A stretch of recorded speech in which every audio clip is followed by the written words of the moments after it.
difficult and frustrating hog removal projects to date, as the Sounders had been educated by 3 different sources. First, there was a high population of dog hunters in the area, which pressured hogs every weekend and changed their feeding and movement patterns.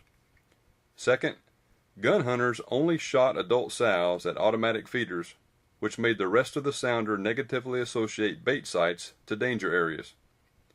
Lastly, the landscape was littered with these 5x10 portable traps, which only captured a few juveniles, but educated the adults to avoid future metal contraptions.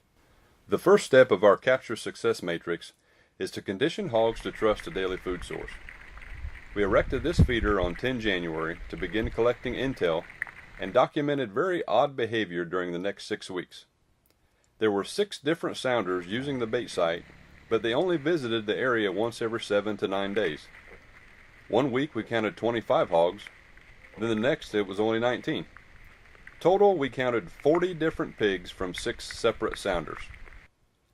We shot these 3 motherless pigs as they were isolated by themselves at a midday food plot 200 yards from the bait site. We erected our standard 35-foot diameter enclosure between 2 heavily used trails. 2 mine gates were placed at opposite ends of the trap to allow 2 separate entrances and exits. Hopefully this strategy would overcome the PhD education in trap avoidance these hogs had previously learned. Notice we carefully camouflaged both gate entrances and T-posts with pine trees and branches. We timed and tested our camera transmitter to both gate receivers for simultaneous discharge, then hand-mated with soured corn to begin step 2 of our capture success matrix. We knew conditioning hogs to trust the corral enclosure as a daily food source would be more difficult, as the Sounders only visited the bait area 1 day per week and already associated feeders and traps to danger. The first Sounder visit to the enclosure took place on 28 February at 1855. These 19 juveniles entered both gates of the enclosure and nervously fed for approximately 40 minutes before quietly leaving. The second visit to the enclosure took place on March 2nd at 1916.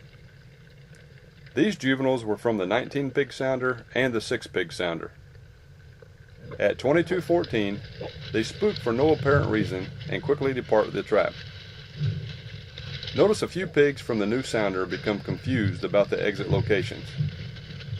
This negative experience will sometimes make pigs more apprehensive to enter the enclosure next time. These 15 pigs are from a completely different Sounder. They enter the enclosure on March 3rd at 18:23. Notice the black boar in the background completely avoiding the trap. March 2nd and 3rd was a Saturday and a Sunday. Watch their nervous behavior and listen to their vocalizations as they enter the enclosure on the following Friday night, March 8th at 21:04. This behavior was becoming very frustrating for our team. We had good intel on their numbers with 37 pigs from 6 different Sounders and 4 different adult sows, but only juveniles were using the bait site 1 day per week and usually on the weekends. The only logical conclusion was these hogs were pressured by dog or gun hunters from another location and only showed up to our location on the weekends. We decided to drop the gates the next time we had 25 or more hogs inside the enclosure using this intel. These hogs show up 1 week later on Friday night, 15 March at 1931. Here is footage of sow number 2 refusing to enter the enclosure yet again. This camera has been at the enclosure for over 2 weeks, and she acts as if this is the first time she notices it. We distinguish each Sounder by uniquely marked pigs. Notice the white Poland China gilt between the feeder legs at 1937. Last week was the first time her Sounder entered the enclosure. Finally, at 1954, the white Poland China exits and sow number 1 has entered the enclosure for the first time. She is the red hamp standing at the top of the screen between the feeder legs with a white belt across her shoulders. We believe there are now 31 pigs inside the enclosure, and we are waiting on the last 3 juveniles to enter.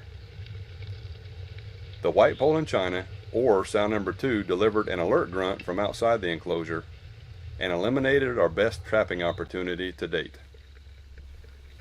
Only a fraction of the pigs returned to feed for another 10 minutes and were incredibly nervous the entire time. Here is a rare look at sow number 3 at 1959.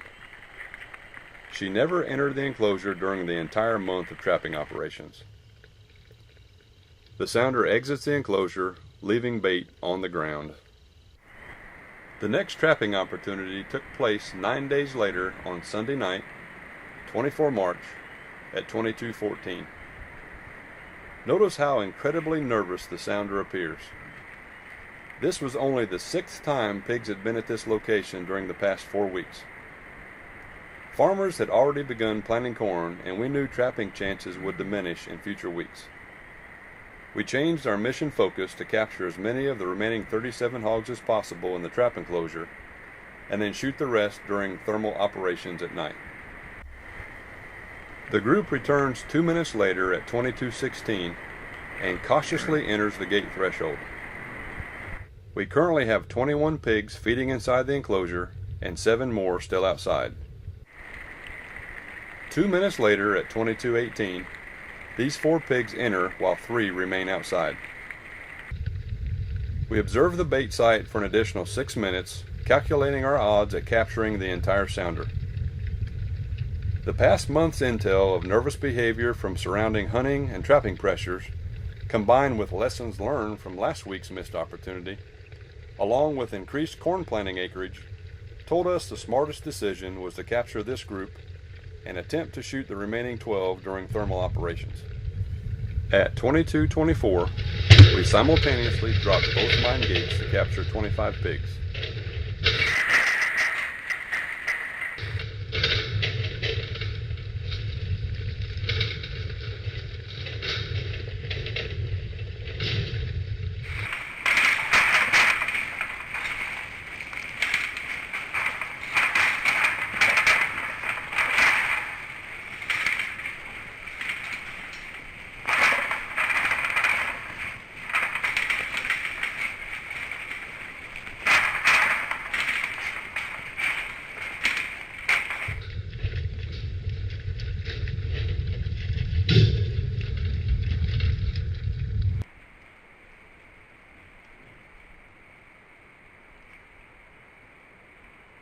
This is one of the few times our team did not immediately kill pigs inside the enclosure because we knew it would be impossible to trap the remaining 12. Leaving pigs inside a trap overnight destroys the opportunity to capture another sounder for 2 reasons. First, even domestic pigs are intelligent enough not to urinate or defecate where they eat or sleep. Their bathroom area is always located outside their feeding and bedding areas. Second, leaving pigs inside a trap overnight allows them to communicate distress to others in the area. Many of our subscribers have asked to hear these vocalizations. Here was a perfect opportunity to deliver these sounds.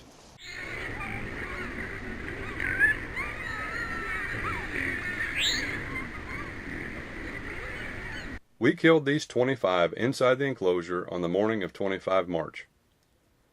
We then shot the remaining 12 at an adjacent location a few weeks later during thermal operations at night. Combined with the 3 juveniles shot in February, we still achieved 100% success by removing 40 of 40 hogs in the area. We needed to demonstrate the integrated pest management approach by using multiple methods and technologies when traditional hunting and trapping pressures from surrounding locations produced erratic behavior and trap avoidance. High volume feral hog control is more art than science. The next video in our series will continue to demonstrate feral hog behavior